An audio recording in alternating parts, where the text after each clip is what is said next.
Jumpa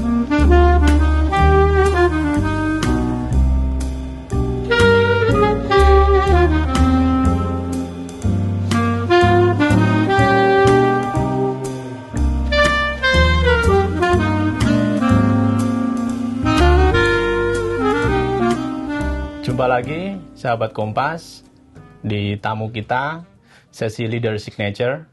Dalam kesempatan ini kita mau ngobrol-ngobrol soal isu ketenaga kerjaan. Kurang lebih kalau kita mau bicara tentang kira-kira di eranya Pak Prabowonomics tuh di mana sih posisi isu ketenaga kerjaan mau ditaruh gitu. Kurang lebih seperti itu. Sudah hadir bersama kita narasumber kita Bapak Bob Azam, Vice President Director PT Toyota Motor Manufacturing Indonesia, sekaligus Ketua Bidang Ketenaga Kerjaan dan Jaminan Sosial Asosiasi Pengusaha Indonesia. Pak, kita mau ngobrol-ngobrol nih soal isu ketenaga kerjaan. Ada banyak kan Pak ya isu, ada isu inflasi, lalu ada isu kemiskinan, ada gaya hidup, macam-macam lah isu dalam perspektif ekonomi itu Pak. Nah, kalau saya boleh tanya nih kira-kira apa relevansinya kita ngobrol soal isu ketenaga kerjaan dalam spektrum ekonomi yang luas tadi banyak isu, Pak. Monggo, Pak. Jadi isu ketenaga kerjaan ini isu strategis, Mas, timbul saat ini. Tidak hanya dilihat dari segi ekonomi, tapi juga menyangkut masalah stabilitas nasional, kemudian juga isu keamanan, ya, dan isu politik, ya. Nah, jadi memang isu ketenaga kerjaan ini menjadi isu penting. Tidak hanya di Indonesia yang sedang mengalami bonus demografi, tapi di negara sekelas US pun isu ketenagakerjaan menjadi isu tema sentral. Begitu juga di Eropa, dan sekarang hampir semua negara menghadapi isu ketenagakerjaan. Jadi ini isu yang memang sangat penting, ya. Kemudian yang kedua, dari segi ekonomi juga saya ingin menyampaikan bahwa tenaga kerja itu mempunyai posisi strategis, ya, karena mereka itu selain produsen, konsumen, ya. Jadi kalau mereka tumbuh, kemudian juga berkembang, berarti produktivitas kita juga berkembang, kemudian konsumsi kita juga berkembang. Dan kita juga tahu bahwa 50% lebih pertumbuhan ekonomi kita tergantung pada konsumsi. Jadi memang isu tenaga kerja ini isu yang paling penting dan strategis.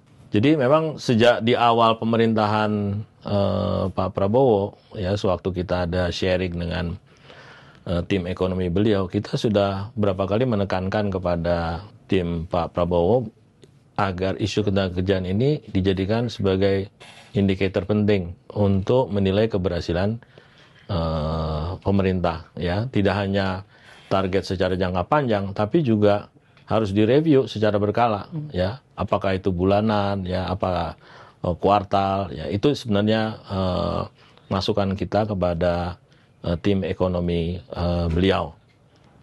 Negara sebesar Amerika saja, ya, dengan tingkat ekonomi yang demikian tinggi, masih menjadikan tenaga kerja sebagai indikator keberhasilan ekonomi dan program pemerintah mereka. Jadi ya demikian pertimbangan kita untuk melihat isu ketenagakerjaan ke depan itu.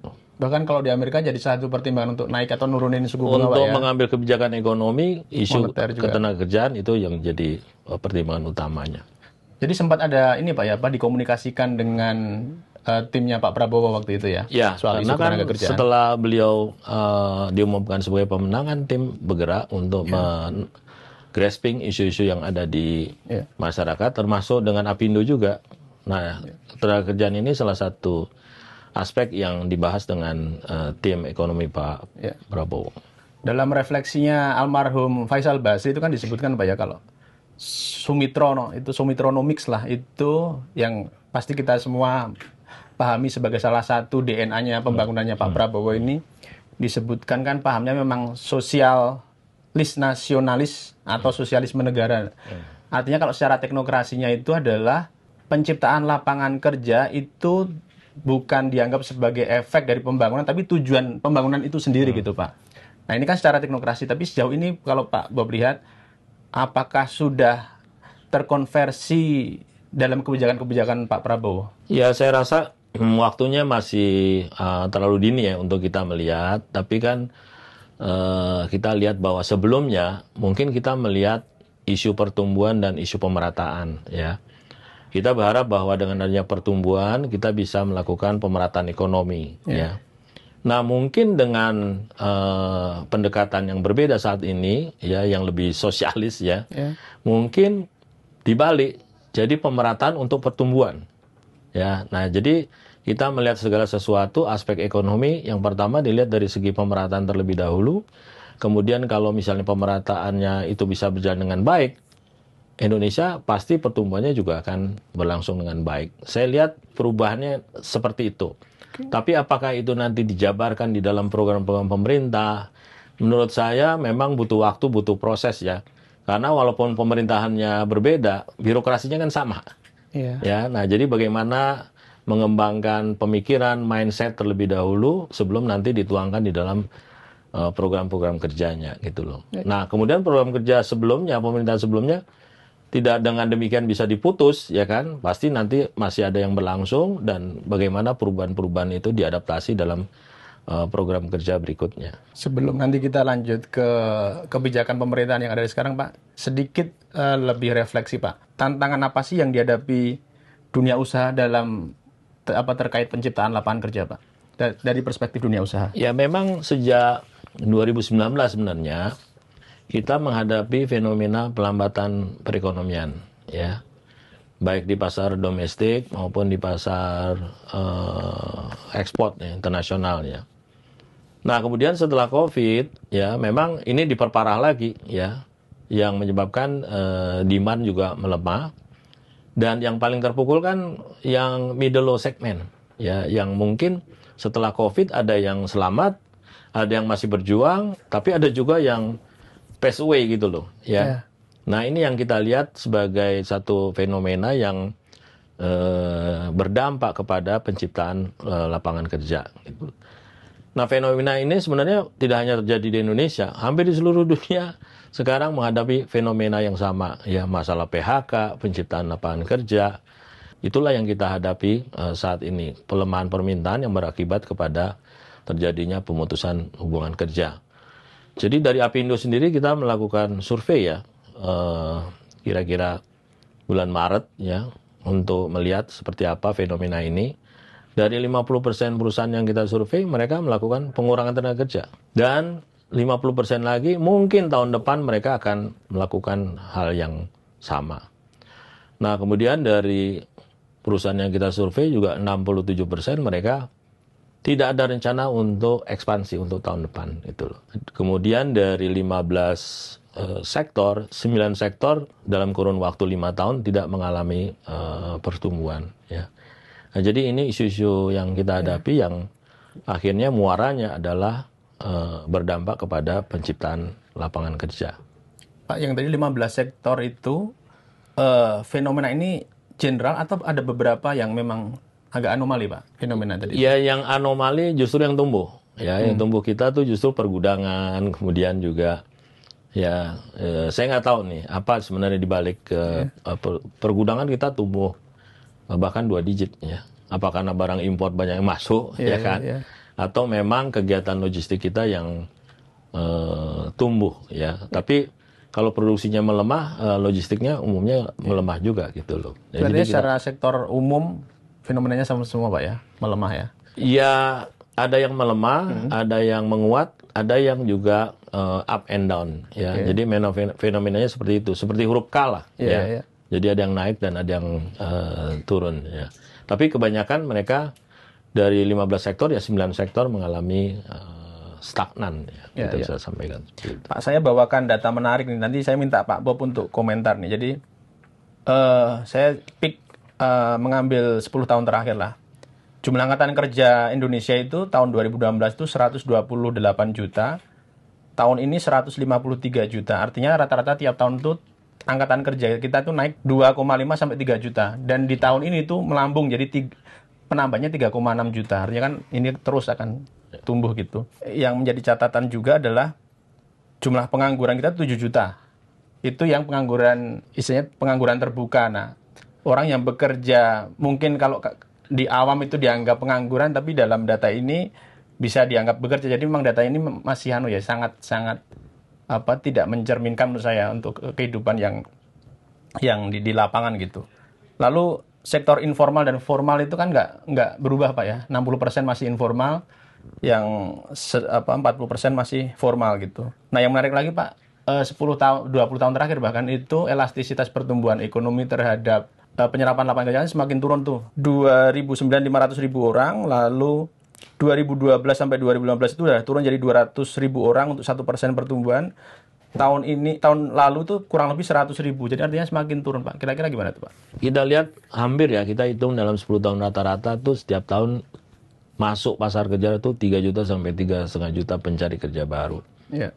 Sementara daya serapnya seperti yang disampaikan Mas Timbul dari waktu ke waktu semakin lama semakin menurun. Ya, jadi dalam banyak kesempatan sewaktu kita juga diskusi dengan tim pemerintah, kita juga ingin menekankan bahwa kita tidak hanya mendorong pertumbuhan, tapi juga kita ingin adalah pertumbuhan yang berkualitas. Yang dimaksud dengan pertumbuhan berkualitas itu adalah pertumbuhan yang menyerap tenaga kerja. Sebanyak-banyaknya Pak ya? Sebanyak-banyaknya. Nah, oleh karena itu kita juga harus melihat bidang-bidang industri apa yang memang banyak menyerap tenaga kerja. Nah, selama ini kan memang kita fokus di hilirisasi ya dan lain sebagainya yang mungkin penyerapan tenaga kerjanya tidak sebesar dari industri manufaktur, pemrosesan, kemudian juga sektor-sektor jasa, ya pariwisata, ya. Nah, mungkin ke depan kita juga harus melihat sektor-sektor mana yang penyerapan tenaga kerjanya lebih besar dan sektor-sektor yang penyerapan tenaga kerjanya besar itu harus tumbuh di atas pertumbuhan nasional. Jadi banyak yang mengatakan kita mengalami deindustrialisasi. Jadi seolah-olah pertumbuhan industri kita negatif. Tidak. Industri kita tetap tumbuh ya, tapi pertumbuhannya di bawah pertumbuhan nasional. Mungkin sekitar 4% rata-rata, sedangkan pertumbuhan nasional 5%. Sehingga dari waktu ke waktu porsi sektor industri terhadap GDP nasional berkurang. Itu yang sering disebut dengan deindustrialisasi. Nah, jadi kembali lagi ke depan yang kita hadapi bagaimana mendorong sektor-sektor yang banyak menyerap tenaga kerja ini menjadi motor pertumbuhan nasional ke depan seperti sektor manufaktur salah satunya. Sektor apa yang perlu didorong lebih lanjut Pak?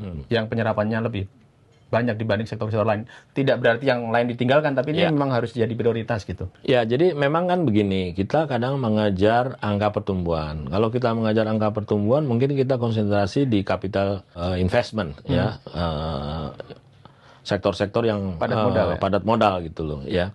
Tapi kalau misalnya pola pertumbuhan kita rubah pemerataan untuk pertumbuhan, mungkin kita mulai dari sektor-sektor yang banyak menyerap tenaga kerja seperti sektor manufaktur, pariwisata, servis, sektor pertanian juga. Itu yang harus menjadi perhatian khusus dan harus ada program-program yang dilakukan dalam rangka untuk memacu sektor-sektor yang banyak menyerap tenaga kerja. Khusus seperti sektor manufaktur, yang diperlukan saat ini adalah konsistensi kebijakan, ya, secara jangka menengah, jangka panjang, ya, karena nggak gampang di sektor manufaktur kalau kebijakannya berubah-berubah, ya. Kemudian juga sektor tenaga kerjaan itu penting sekali, berpengaruh terhadap environment, ya, untuk investment di sektor manufaktur dan sektor jasa begitu juga, ya. Saya rasa juga sangat dipengaruhi oleh policy dari pemerintah. Oleh karena itu kita ingin sekali mendorong agar sektor-sektor tersebut menjadi prime mover ekonomi ke depan, ya. Bahkan di Apindo sendiri yang menjadi tagline kita adalah penciptaan lapangan kerja. Jadi bukannya investment climate atau apa ya, tapi di Apindo sendiri kita memahami betul bahwa penciptaan lapangan kerja ini menjadi kunci strategis pertumbuhan ekonomi kita ke depan. Low hanging fruit apa yang bisa dilakukan pemerintah untuk bisa mendorong sektor-sektor yang potensial untuk menyerap lapangan kerja banyak? Ya, sebenarnya kan kita sudah ada yang tradisional kan sektor-sektor padat karya, ya. Dan biasanya dalam situasi ekonomi yang lemah, penyerapan tenaga kerja yang lemah, ya pemerintah banyak membangun proyek-proyek yang padat karya. Ya seperti dulu itu ada yang namanya proyek Muhammad Husni Tamrin, ya, perbaikan jalan yang ada di Jakarta, ya, itu yang banyak menyerap tenaga kerja khususnya di sektor konstruksi. Bahkan banyak di negara itu kalau perlu ya paginya kita buka lubang, malamnya kita tutup lagi lubangnya, ya, supaya ada penyerapan tenaga kerja. Jadi biasanya sektor-sektor tersebut yang dijadikan lokomotif ya untuk penyerapan tenaga kerja.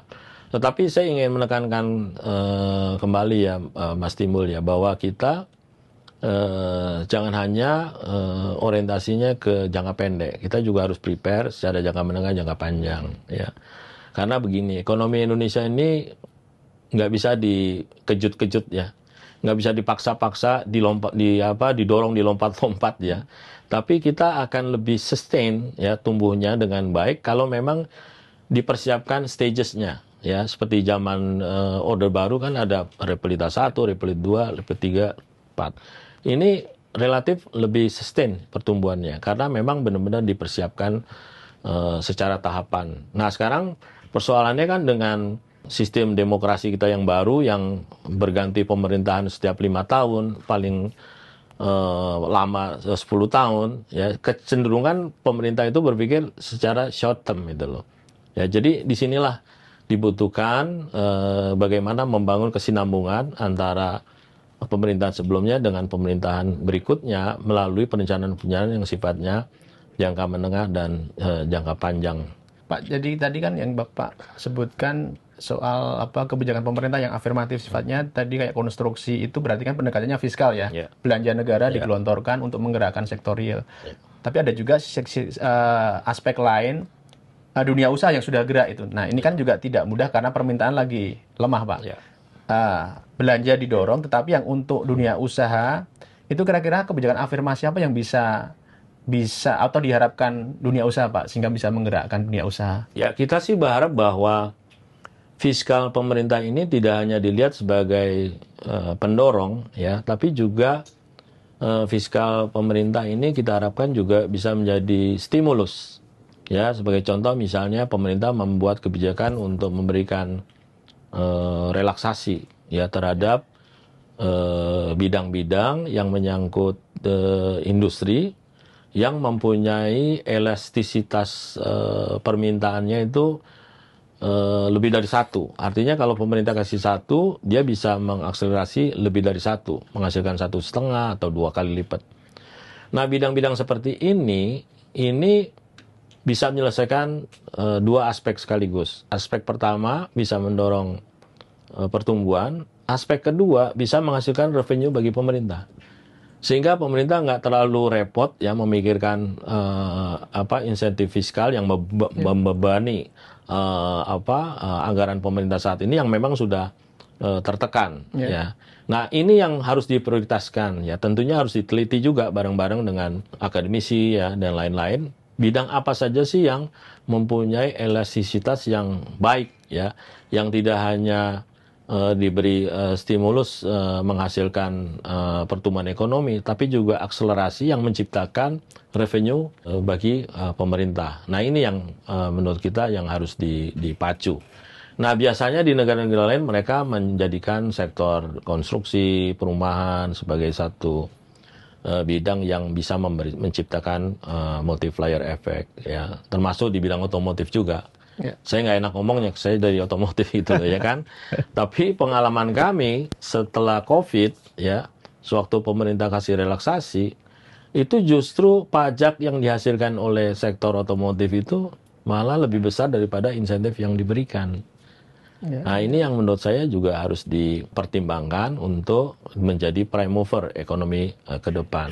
Kunci dari pertumbuhan ekonomi berkualitas itu adalah menggerakkan sektor menengah. Nah, kita sudah lihat program-program pemerintah sekarang, ya bantuan sosial, bantalan, ya dan sebagainya. Tapi kita masih melihat ini dalam survival mode, ya, untuk tetap menjaga daya beli masyarakat. Ya, which is itu bagus ya, karena pertumbuhan ekonomi kita didominasi oleh konsumsi. Tapi nggak cukup. Kita juga harus memikirkan bagaimana memberikan insentif untuk kelas menengah, karena inilah yang menggerakkan multiplier effect. Dan jangan lupa ada trickle down juga dari middle class ke kelas yang bawah gitu. Nggak semua kelas bawah itu bisa dijangkau melalui bansos. Ada juga yang memang mereka butuh trickle down dari kelas menengah ke bawah. Ini yang harus kita pikirkan. Dan ini bukan hanya persoalan Indonesia, persoalan di hampir semua negara.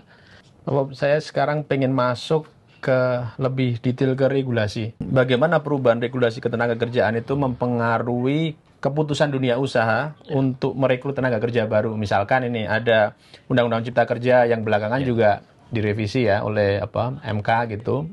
Harus dipisahkan lah Undang-Undang Ketenagakerjaan. Ada upah minimum juga di situ. Itu gimana Pak? Dua faktor ini paling nggak ya minimal mempengaruhi dunia usaha untuk perekrutan tenaga kerja. Jadi kalau bicara mengenai Undang-Undang Ketenagakerjaan memang nggak sederhana ya, karena ini muatan politiknya juga besar ya. Saya kasih contoh aja, di Jerman sewaktu ada unifikasi Jerman Barat dan Jerman Timur, itu praktis ekonomi Jerman tuh hancur. Karena Jerman Barat punya standar labor standarnya yang tinggi, ya, sedangkan Jerman Timur itu penduduknya banyak, tapi labor standarnya rendah. Begitu disatukan mereka pakai yang tinggi ini gitu loh. Akibatnya nggak ada yang invest di Jerman. Ya, kemudian Deutsche Mark juga very strong sehingga ekspor mereka juga lemah. Ya, nah menghadapi ini memang Jerman melakukan labor reform, ya, yang begitu menyakitkan, ya, karena seolah-olah mengorbankan buruh gitu loh, ya, standarnya diturunkan, ya, karena kalau mereka nggak turunin standar, investor masuk ke Eropa Timur yang biaya tenaga kerja lebih murah, kemudian lebih kompetitif, ya.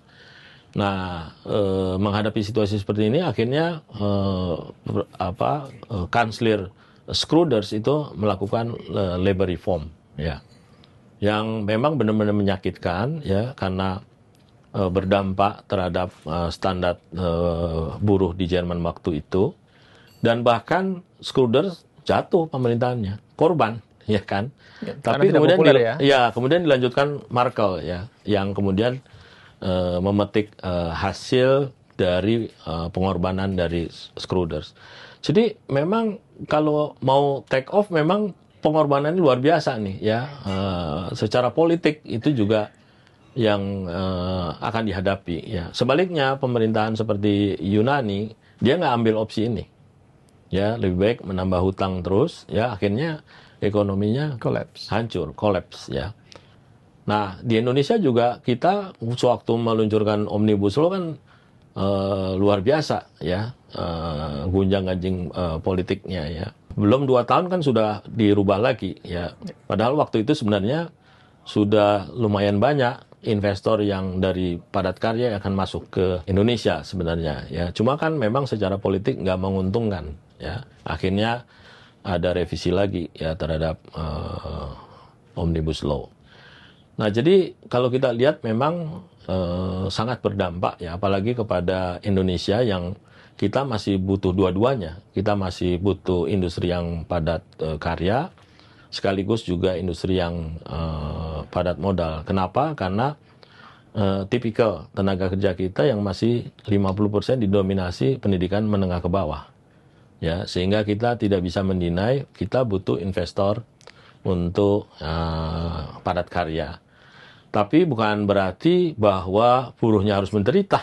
Ya. Kita juga harus membangun bagaimana kesejahteraan buruh, karena kesejahteraan buruh ini akan menciptakan demand secara ekonomi. Ya, tapi bukan dengan cara meningkatkan upah minimum. Ya, itu sama saja kita gali lubang tutup lubang. Ya, jadi menyelesaikan masalah dengan membuat masalah baru. Nah, sebenarnya yang kita harus bangun adalah ekosistem ketenagakerjaan yang memungkinkan buruh itu bisa meningkatkan keterampilannya sehingga dia bisa mendapatkan pekerjaan dengan income yang lebih baik lagi. Ini yang nggak pernah dibahas, karena tiap tahun yang kita bahas mengenai undang-undang ketenagakerjaan adalah upah minimum, itu nomor 1, ya. Kemudian masalah hubungan kerja dan lain sebagainya, which is itu oke, ya, memang dibutuhkan dalam rangka untuk memberikan perlindungan buruh. Tetapi yang lebih penting lagi, kita harus lihat ekosistem ketenagakerjaan. Undang-undang itu hanya salah satu dari ekosistem ketenagakerjaan. Tapi lebih dari itu, kita juga harus bicara mengenai bagaimana strategi pendidikan pelatihan untuk tenaga kerja. bagaimana memberikan atau membangun fundraising ya, pembiayaan untuk tenaga kerja. Ya sebagai contoh ya, tenaga kerja yang kita kirim ke Jepang itu ada pelatihannya, tapi satu pelatihan itu mungkin membutuhkan 60 juta sampai 80 juta ya untuk jadi welder ya. Nah, mereka kalau bisa melakukan pendidikan itu sudah dijamin dapat kerjaan itu di Jepang gitu loh. Jadi mendapatkan pekerjaan itu sebenarnya sepanjang kita punya dana dan punya program pelatihan yang baik, sebenarnya masih dalam jangkauan kita, bukan sesuatu yang mustahil. Tapi berapa banyak dana yang kita bisa siapkan untuk pelatihan. Nah, ini yang kita nggak pernah bicarakan ya, ekosistem tenaga kerja. Nah, kemudian juga buruh kita juga kalau masuknya mungkin profesinya sebagai driver katakanlah, sampai pensiun dia masih driver ya, atau operator sampai pensiun dia operator. Nah, ini yang kita juga harus rubah, kita harus bangun ekosistemnya bahwa masuk dia mungkin jadi operator, tetapi nanti melalui pelatihan dia akan berubah menjadi tenaga maintenance ya, kemudian dengan pelatihan lebih lanjut lagi dia bisa menjadi spesialis, kemudian engineers, bahkan bisa menjadi managerial position. Inilah yang sebenarnya bisa meningkatkan kesejahteraan buruh. Jadi kalau bicara mengenai undang-undang tenaga kerjaan, kita juga bicara bagaimana undang-undang ini membangun ekosistem ketenaga kerjaan ya. Dan juga harus konsisten ya, jangan sering berubah ya. Misalnya contoh pengupahan aja ya. Peraturan pemerintah tentang pengupahan kita dalam 10 tahun 4 kali ganti. Nah, siapa yang mau invest di sini kalau setiap 2 tahun sekali ganti ya? Apalagi kalau dia punya kontrak-kontrak yang jangka panjang yang katakanlah lebih dari 5 tahun. Bagaimana dia bisa memprediksi cost-nya 5 tahun ke depan itu loh. Ya. Nah, ini yang harus kita perbaiki. Walaupun masalah ketenagakerjaan ini syarat dengan isu-isu politik, tapi kita harus mengurangi politisasi ketenagakerjaan itu loh. Nah, itu yang kita harapkan ke depan. Pak, sesuai keputusan MK kan memang harus sudah 2 tahun udah kelar nih ya. Dari perspektif dunia usaha dan perspektif ekonomi, Pak, tadi kan memang pasti ada, karena ini keputusan politik pasti ada aspek politik. Tapi kalau kita bawa ini ke perspektif ekonomi yang jangka panjang terutama ya, untuk kesejahteraan bangsa yang berkelanjutan, itu kira-kira Pak, apa poin-poin penting yang perlu diadopsi dalam undang-undang ketenagakerjaan ke depan ini? Ya, seperti yang saya sampaikan tadi ya, undang-undang ini bicara bagaimana melindungi tenaga kerja ya, namanya juga undang-undang ketenagakerjaan. Tapi kita harus melihat perlindungan dalam arti yang luas ya. Sebaik-baiknya perlindungan adalah bagaimana kita memberi pekerjaan bagi pekerja ya. Kalau bisa pekerja kita itu seperti di negara tetangga kita gitu loh. Jadi kalau ada pekerjaan, bukannya perusahaan yang mewawancara ya, pencari kerjaan yang mewawancara mau digaji berapa sekarang gitu loh ya. Itu kenapa bisa terjadi? Karena jumlah pekerjaan lebih banyak daripada pencari kerja ya. Nah, kalau misalnya supply and demand-nya sudah kita bisa geser ya, pekerjaan akan lebih banyak dari yang mencari kerja, itu perlindungan akan terjadi dengan sendirinya gitu loh ya. Seperti tahun 80-an sewaktu kita booming, waktu itu sektor manufaktur kita 30% mungkin dari GDP-nya dari total. Itu pekerjaan banyak sekali ya. Bahkan itu tenaga kerja tuh dikerahkan dari kampung-kampung, begitu sampai ke daerah-daerah industri ya, itu ditanya gitu loh ya, kamu kerja di mana? Nah, mereka nanya berapa gajinya sini ya. Nah, kemudian dilihat gaji sana lebih tinggi, saya pindah ke sana aja gitu loh ya. Nah, nanti di busnya ditulis lagi di sini ditambahin berapa 50.000 rupiah dibandingkan dengan sebelah gitu loh. Jadi terjadi kompetisi untuk mendapatkan pekerja. Sebenarnya iklim seperti itu yang kita ingin ciptakan ya, sehingga dengan demikian perlindungan tenaga kerja itu bisa berjalan dengan sendirinya. Kemudian yang kedua, pendidikan dan pelatihan ya. Memang ini kedengarannya klasik ya, tapi bagaimana kita bisa membangun ekosistem yang baik ya. Seperti di negara tetangga kita, mereka menyediakan levy system ya, 2% dari payroll itu harus dialokasikan untuk pelatihan, kalau nggak digunakan oleh perusahaan melatih, itu akan dipakai orang lain. Ya, itu yang praktek yang terjadi di Malaysia. Kalau di Singapura mereka punya apa yang disebut dengan learning card. Ya, jadi pemerintah menyediakan dana bagi pekerjanya yang ingin shifting skillnya atau reskilling, ya, untuk mendapatkan pekerjaan yang lebih baik lagi, income yang lebih baik lagi. Itu difasilitasi. Bahkan untuk pekerja yang lebih dari 40, otomatis mereka mendapatkan dana pelatihan. Ya, saya tahu bahwa fiskal kita terjepit ya saat ini, tetapi jangan lupa kalau kita invest di sektor ketenagakerjaan itu akan memberikan multiplier effect karena pekerja itu produsen sekaligus konsumen. Jadi kita ingin lihat ada keberpihakan di sini terhadap tenaga kerja yang ada di Indonesia itu tuh. Pak Bob tadi sangat menekankan bagaimana kapasitas buruh itu ya, tenaga kerja itu meningkat gitu. Pertanyaannya akan selalu kembali siapa yang akan melakukan gitu kan Pak. Dalam hal ini yang pasti matching kan dunia usaha tuh. Dulu sempat ada skema, saya nggak tahu, harus dicek, saya cek ke Pak Bob juga nih. Ada double deduction, itu gimana tuh Pak? Apakah Ya, cukup atau sebenarnya gimana gitu? itu nggak bisa hanya dibebankan kepada dunia usaha ya. Tripartism itu yang harus digerakkan ya. Kalau di Jepang ada yang namanya public private partnership ya, PPP ya. Nah, jadi di Jepang itu ada lembaga yang disebut dengan Japan Productivity Center. Di situ ada unsur pemerintah, ada unsur pekerja, dan unsur perusahaan. Mereka bahu-membahu bagaimana meningkatkan produktivitas, karena produktivitas itulah yang identik dengan kesejahteraan pekerja. Bahkan waktu itu kita mendapatkan bantuan pelatihan mengenai produktivitas dari Japan Productivity Center yang datang, ya, kasih pelatihan dan sebagainya. Nah, waktu lagi dinner saya tanya, kamu di Jepang kerjanya apa? Serikat pekerja. Nah, jadi menurut saya untuk peningkatan skill itu tidak hanya masalah pengusaha, tapi juga pemerintah, bahkan unsur serikat pekerja pun mempunyai peranan yang penting untuk membangun kompetensi pekerja. Nah, kalau kita lihat di negara-negara barat seperti di US, yang strong itu adalah serikat pekerja profesi.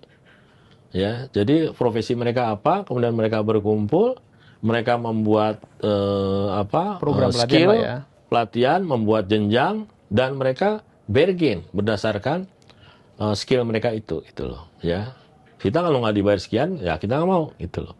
Ya, jadi sebenarnya kita juga berharap nanti kekuatan tawar-menawar berdasarkan kemampuan kompetensinya pekerja, gitu loh. Bukan berdasarkan power politics atau demo dan lain sebagainya.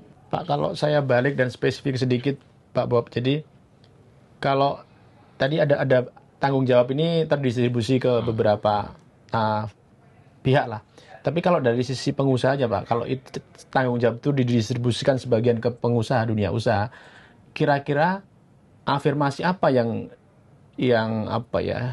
dibutuhkan pengusaha atau insentif apa, skemanya seperti apa sehingga itu dunia usaha juga mau melakukan itu, eager gitu Pak. Ya, Apa, sebenarnya Pak? Kalau dunia usahanya itu benar-benar sadar ya, dia tanpa disuruh pun dia akan melakukan development terhadap pekerja kita. Mungkin salah satu faktor yang membuat perusahaan-perusahaan kita nggak bisa compete, nggak bisa berkembang, nggak bisa maju, ya karena mereka nggak punya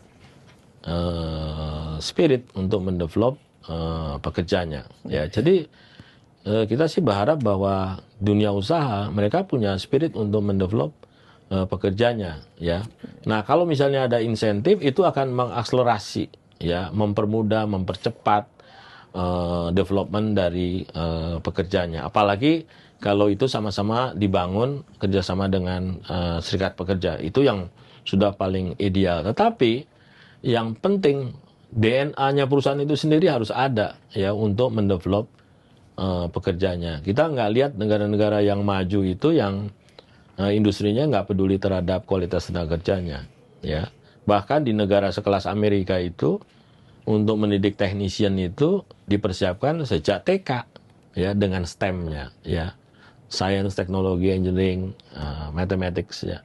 Mereka sudah tanamkan sejak TK, dan SMP mereka sudah selesai dengan mereka mau kemana, ya. Kalau di kita kan sampai kuliah pun nggak tahu mau kerja di mana gitu loh ya. Di negara lain orientasi terhadap pekerjaan itu sudah diberikan sejak TK, kemudian SD, SMP, dan begitu SMP mereka sudah harus memilih ingin bekerja di bidang apa, pendidikannya apa, dan lain sebagainya. Nah ini yang kita harapkan bisa terjadi di Indonesia. Saya juga sering hadir di pertemuan-pertemuan pendidikan, pelatihan yang ada di dunia ya. Saya lihat anak-anak SMP itu mereka sudah ikut simulasi pasar modal itu loh. Ya, jadi ada simulasi kecil ya mereka ngikutin pasar modal ya. Kemudian juga mereka bisa lihat kompetisi mengenai salon bahkan kemudian juga chef ya.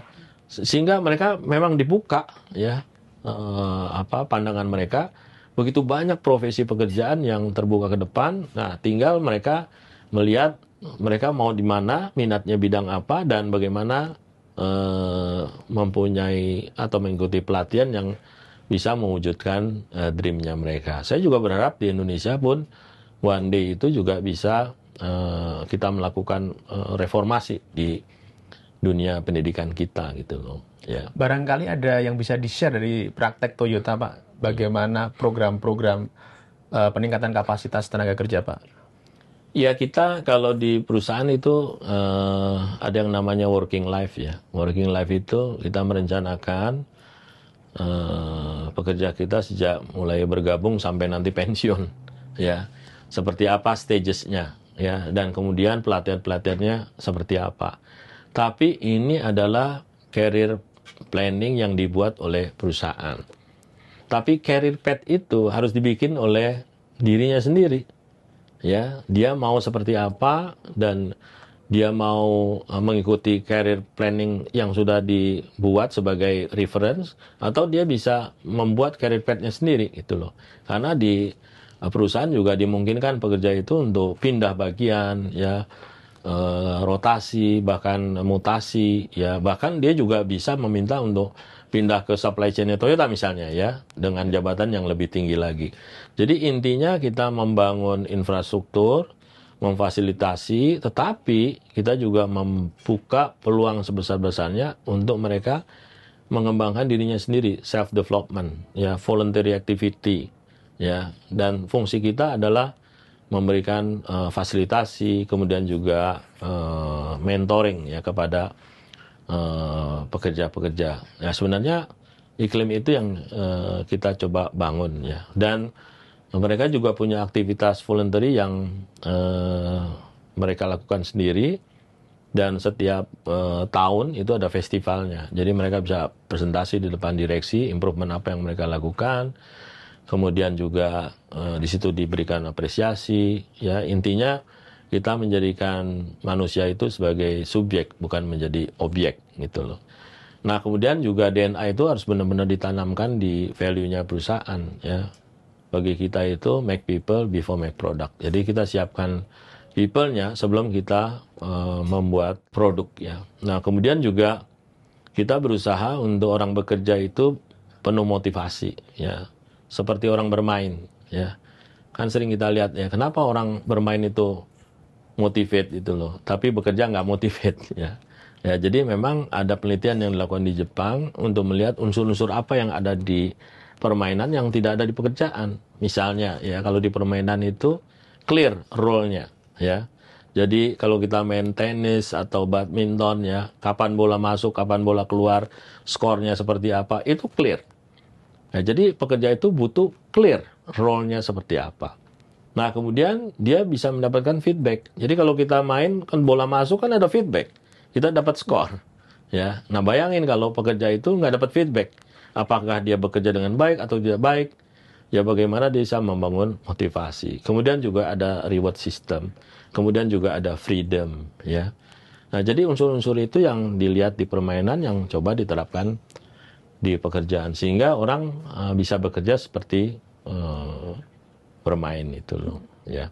Tapi kita nggak target muluk-muluk ya. 20% aja pekerja kita bisa menjadi core, itu bisa mempengaruhi seluruh organisasi gitu. Nah itu Pak, saya pengen masuk ke situ. Jadi biasanya kan gini ya, perusahaan itu agak ya sekadarnya saja, karena ini kan sifatnya kayak keluar uang dulu menyiapkan infrastruktur dan sebagainya, panennya dia ragu lah gitu. Nah mungkin ada pengalaman di Pak Bob, jadi ini sebuah investasi yang layak karena ada hitungan praktisnya kok, returnnya itu memang lebih produktif bagi perusahaan. Mungkin ada hitung-hitungannya. Ya misalnya aja kita melatih pekerja yang baru masuk itu loh, ya. Terus terang waktu kita melatih 3 bulan pertama dan mereka tetap menerima gaji itu kan sebenarnya negatif return bagi perusahaan kan, ya. Tetapi kan setelah 3 bulan produktivitas mereka meningkat, ya. Kemudian perusahaan juga bisa menikmati performance yang dilakukan oleh karyawan. Ya. Nah mestinya penggalan itu tidak hanya terjadi sewaktu dia menerima karyawan, setiap stages karyawan tersebut mereka mengalami hal yang seperti itu, ya, dimana kalau performance mereka sudah mentok, itu saatnya bagi kita untuk reinvest lagi, untuk negatif return lagi. Jadi waktu kita training kita atau pindah bagian mungkin negatif return lagi, tetapi itu sebenarnya potensi untuk kita meng-create revenue yang lebih besar lagi melalui pelatihan karyawan. Nah mindset itu yang sebenarnya harus ada di kita ya. Tapi terus terang nggak banyak di Indonesia itu perusahaan-perusahaan kita yang berpikir seperti itu ya. Nah, jadi kita melihat bahwa salah satu yang harus kita kembangkan ke depan adalah kualitas mereka yang bekerja sebagai human resource management ya. Itu yang harus dikejar dan harus di level up. Oleh karena itu kita juga bekerjasama dengan pemerintah juga sudah melakukan wajib sertifikasi untuk mereka yang bekerja di human resource ya. Bahkan di beberapa perusahaan mereka yang bekerja di human resource itulah cream of the cream ya. Jadi orang-orang pilihan benar gitu loh ya. Karena mereka lah nanti yang akan mengelola orang ya. Nah sebenarnya itu yang sebenarnya kita ingin wujudkan di Indonesia sehingga kualitas SDM kita bisa accelerated dan bisa lebih baik lagi ke depan. Saya ingin masuk sekarang ke sektor Pak, manufaktur yang memang di berbagai best practice negara maju ya harus melalui jembatan itu dari negara menengah untuk menjadi maju gitu Pak. Nah kita seperti yang tadi Bapak sampaikan itu kan mengalami deindustrialisasi dini ya Pak. Nah kira-kira Pak masih enggak sih ada harapan? Tadi ada tumbuh sih tapi kira-kira masih ada nggak harapan buat Indonesia? Karena itu jembatan untuk menjadi maju dan menyerap tenaga kerja. Jadi dari segala aspek ini oke nih barang ini. Gimana Pak ke depan ini? Yang pertama kita harus sadari dulu ya, apa sih kekuatan negara kita gitu loh. Indonesia ini kan no doubt lagi ya bahwa kita punya sumber daya alam yang luar biasa ya. Jadi kalau sumber daya alam ini bisa dimanfaatkan dengan baik, saya rasa sih kita bisa 8.000, 9.000 US dollar per kapita mestinya kita bisa realisasi. Kemudian yang kedua, kita punya SDM ya yang negara lain tidak menikmati. Ya, hampir semua negara sekarang mengalami demografi decline ya, demografi ya. Tapi sewaktu mereka mendapatkan bonus demografi, itu sektor manufakturnya benar-benar berjaya gitu loh. Seperti di Jepang, di China, bahkan di China itu sewaktu dia tumbuh di atas 10%, sumbangan sektor manufakturnya 40%. Ya, jadi sebenarnya kuncinya sederhana. Kalau kita ingin tumbuh tinggi, sektor manufakturnya harus menjadi dominan. Ya, sekarang memang sektor manufaktur kita masih dominan, tapi cuma 18%.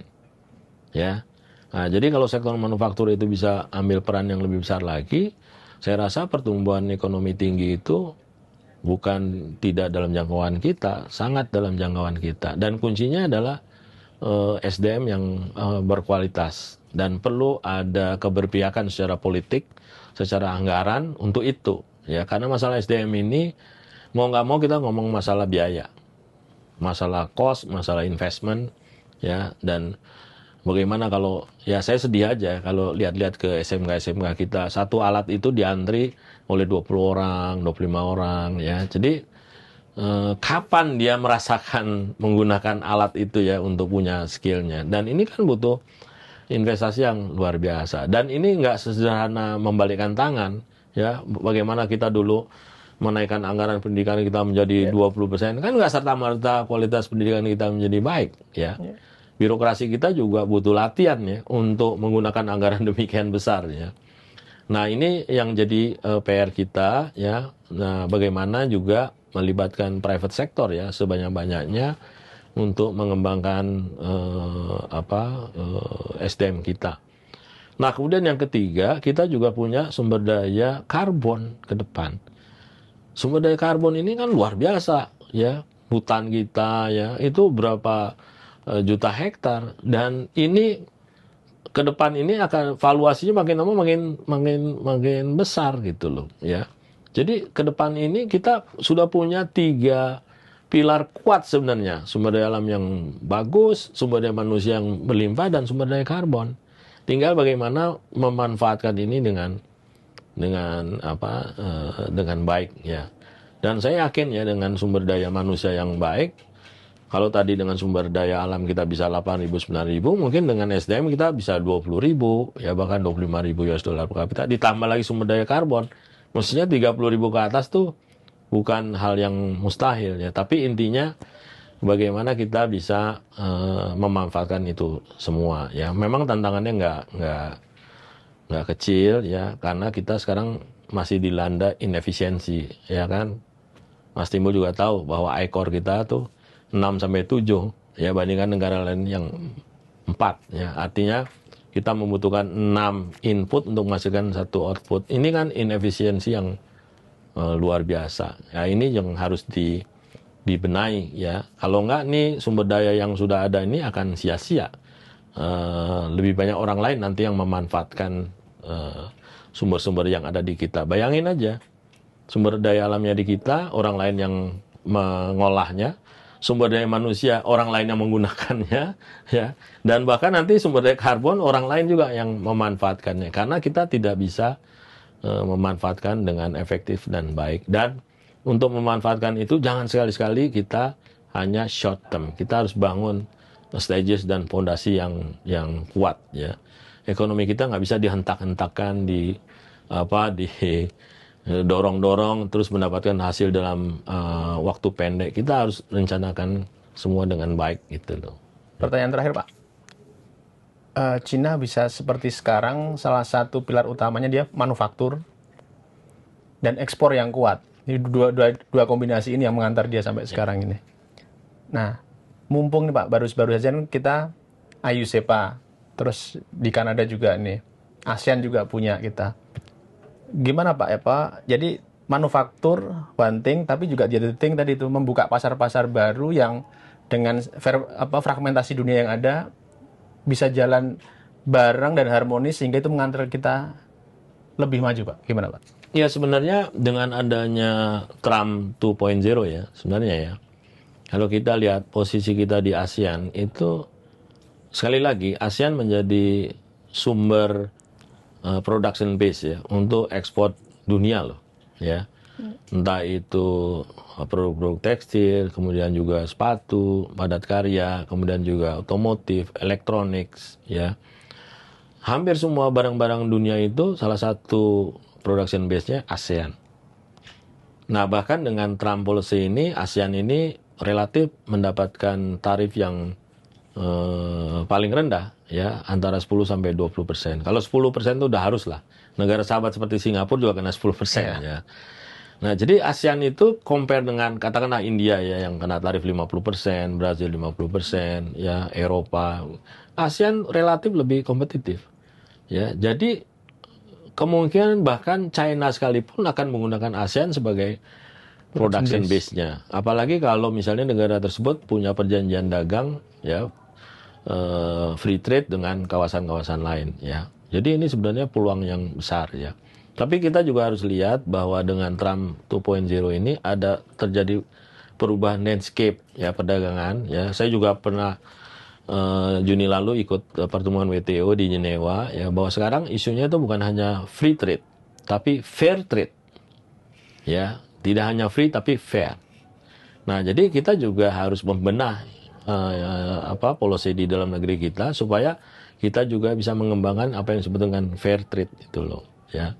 Policy kita memberi kesempatan yang sama untuk setiap negara ya untuk melakukan hubungan dagang dengan kita gitu loh. Dan oke, kita ingin berdiri di atas kaki sendiri, kita ingin mandiri dan lain sebagainya, tapi bukan berarti kita bekerja sendiri. Kita juga perlu bekerja sama dengan bangsa lain, ya terutama di ASEAN, ya, dan kerjasamanya kita harapkan bisa complementary. Ya, ingat di ASEAN itu 50% sebenarnya ekonomi Indonesia. Tapi selama ini lebih banyak ASEAN yang memanfaatkan Indonesia ketimbang Indonesia yang memanfaatkan ASEAN, ya. Sebagai perbandingan, ya, kita di Toyota banyak melakukan ekspor, ya, ke negara-negara yang kita belum punya free trade. Tapi ASEAN sudah punya. Jadi kita menggunakan ASEAN free trade gitu loh, ya. Nah, ini sebagai contoh ya bagaimana kita memanfaatkan ASEAN. Nah, kemudian juga lokal konten yang dipakai adalah lokal konten ASEAN. Jadi ada yang namanya sertifikat origin. Jadi kalau kita tidak, lokal konten kita nggak sampai 40%, itu barang itu nggak diakui sebagai barang kita. Ya, nah oleh itu kita harus ada lokal konten 40%. Tapi kalau kita pakai menggunakan ASEAN framework, ya, untuk free trade, berarti lokal kontennya ASEAN. Kita bisa menggunakan komponen-komponen dari negara-negara lain. Ini sebagai contoh bagaimana kita menggunakan ASEAN bagi ekonomi kita.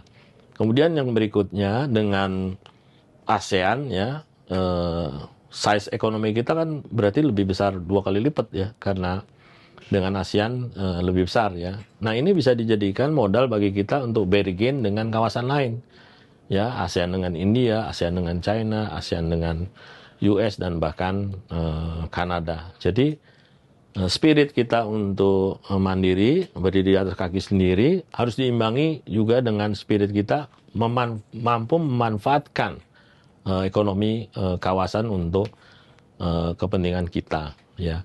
Kemudian khusus di sektor ketenagakerjaan kita juga berharap bahwa ASEAN MRE di sektor ketenagakerjaan itu bisa diwujudkan sehingga tenaga kerja kita bisa dengan lebih mudah mobile di kawasan ASEAN. Jadi jangan barangnya, uangnya bisa beredar dengan gampang, tetapi tenaga kerja kita malah yang kita punya saat ini tidak mudah untuk bergerak di ASEAN. Jadi ini juga harus kita kembangkan ke depan. Tapi tentunya kita berharap bahwa tenaga kerja kita nanti yang mobile adalah tenaga kerja yang terampil. Jadi hilirisasi itu tidak hanya di tambang atau mineral, tapi juga tenaga kerja juga harus ada hilirisasi, ya. Mereka mempunyai keterampilan yang baik yang nanti menjadi tumpuan tenaga kerja yang nanti akan bekerja di mancanegara, ya, seperti itu. Kita sudah sampai di ujung, Pak Bob. Ya. Ada closing statement? Ya, saya masih tetap optimis, ya, dengan ekonomi Indonesia ke depan, bahkan sangat optimis, ya. Dengan 3 pilar itu, sumber daya manusia, sumber daya alam, dan sumber daya karbon. Tinggal bagaimana kita memanfaatkan, ya, kita merajut kesatuan, kesamaan visi di bawah pemerintahan Pak Prabowo, ya, dan saya yakin dengan kerjasama semua stakeholder yang ada, entah itu pemerintah, entah itu pengusaha dan serikat pekerja, kita bisa mewujudkan potensi besar dari bangsa kita saat ini, ya. Terima kasih, Pak Bob. Sama-sama, Mas Timbul. Sahabat Kompas, demikian tadi bincang-bincang kita bersama Pak Bob Azam, Ketua Bidang Ketenagakerjaan dan Jaminan Sosial Apindo, sekaligus Vice President Director PT Toyota Motor Manufacturing Indonesia. Sampai jumpa.